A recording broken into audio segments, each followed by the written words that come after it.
Lilaluka Erda was brought into this world 15 years ago. She had heard that it was the most tumultuous time in Orario's long history. It was caused by the failure of the three great quests.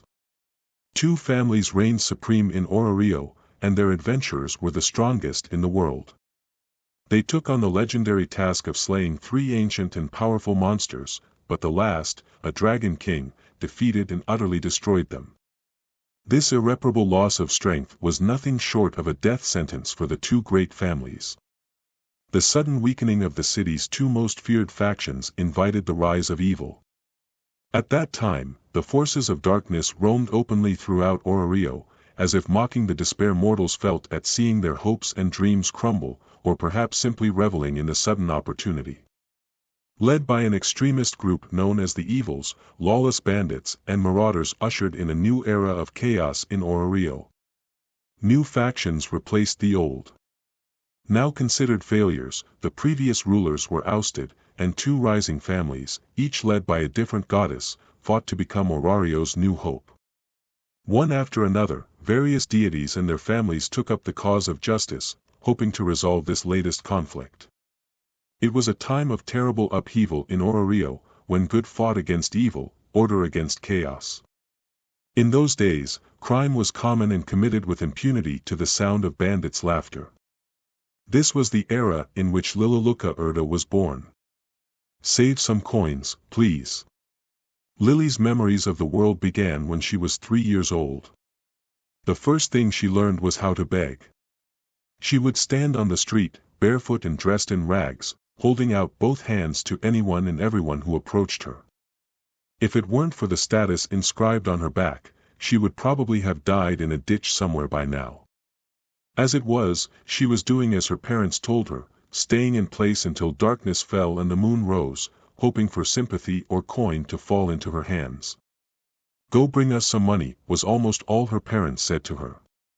Her mother and father spoke little else to young Lily, and Lily never had any memory of them acting as parents in any way. Lily and her parents belonged to the Soma Familia. The Twisted Clan was formed by the god Soma for the sole purpose of making the perfect liquor. In service to their god's expensive predilections, the family was organized by giving the member who brought the most money the greatest prize, which was a sample of Soma's divine liquor. Despite their arcanum being sealed, most of those involved in the production of Soma's exquisite spirits were hopelessly captivated by its allure and competed fiercely to make money from it. They would give anything for the chance to taste their literally heavenly liquor just one more time. Lily's parents were no exception. They had no qualms about using Lily to make money, even when she was just a child. Before long, they were dead. Apparently, they had ventured into the dungeon in search of money, or more accurately, in search of anything that could get them Soma liquor, and were promptly slaughtered by monsters. Lily only learned of their death through the mocking laughter of the other family members, and though she barely understood the emotion of grief, she knew that she was now completely alone. There was no one who cared about what happened to her. No one who even thought about her. Life went on, but her days were filled with nothing but misery. She continued to beg for money, occasionally rummaging through the trash like a stray dog. "I'm hungry." As she looked down at her emaciated arms after days of walking back and forth from the family home to the streets where she begged, a certain question came to her more often: who had taken care of her before? Who had taken care of her before she became self-aware? Before she could walk? She couldn't imagine that her abandoned parents had done anything. Despite her young age, Lily was filled with doubts. Then one day, Lily found herself wandering the rooms of the family home in search of food, urged on by the rumbling of her stomach, when she suddenly encountered her god, Soma. He was an enigmatic deity. His long hair obscured his eyes and he said nothing, making it impossible to know what he was thinking. Despite the family's strange arrangement of focusing its members' worship on the divine liquor itself rather than their resident deity, Lily was well aware that the other followers were terrified of their supernatural leader. Soma stood directly in front of Lily, peering over his forelocks at her with those inky black eyes of his. She felt a phantom pulse in the status behind her back and scurried to a corner of the hallway to hide. When she dared to peek around, her eyes immediately fixed on a paper bag Soma was holding. The inside of the bag gave off a faint smell of oil and salt. It was filled with chunks of potato, fried to golden perfection. Lily's stomach growled audibly. As she looked down and rubbed her empty belly, Soma silently approached her. Lily cringed in fear as his shadow fell over her, and then he held out one of the Jayaga Maru Kun snacks. Eyes wide, Lily looked back and forth between the offered food and the unchanging face of the god offering it to her. Finally, she tentatively accepted it. She opened her little mouth wide and bit into it. First came the crispy sound of the hot, fried coating, then the creamy, savory taste of the potato filled her mouth. Her entire body shivered with pleasure at the experience of eating her first proper food in a long time. After finishing and licking her fingers, she tried to thank the god with her still strange words. Thank you, very much.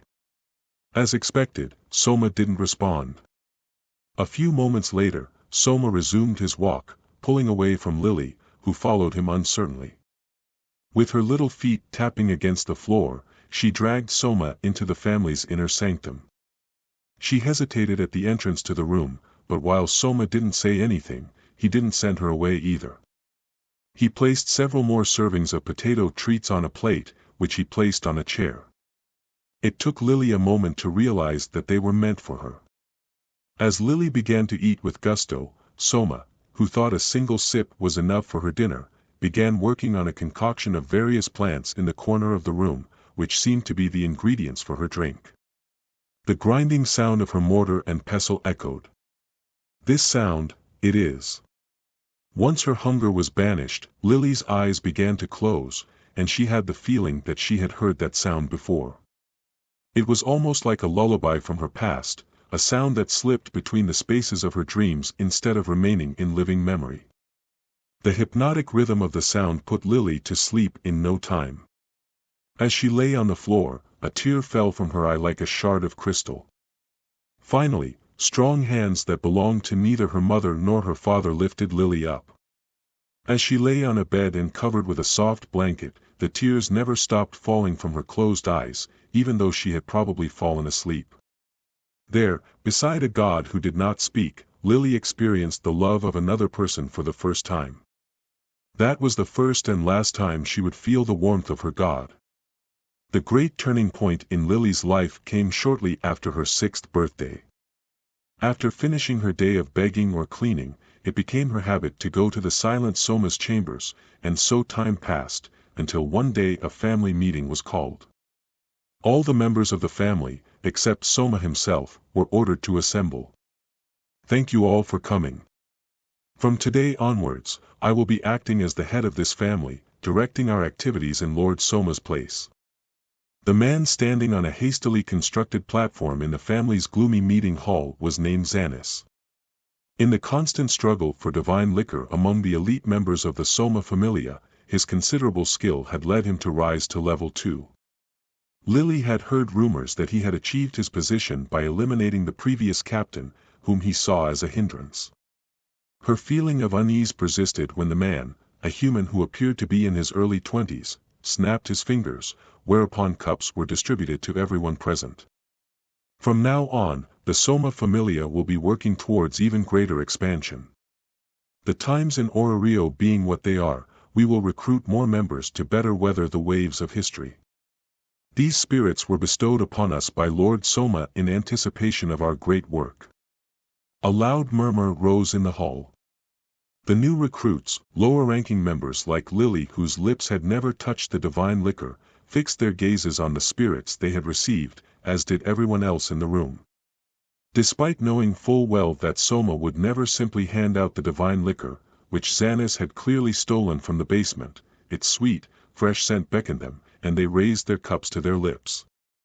Young Lily did the same. Unable to resist the divine liquor's spell, she slowly raised her glass.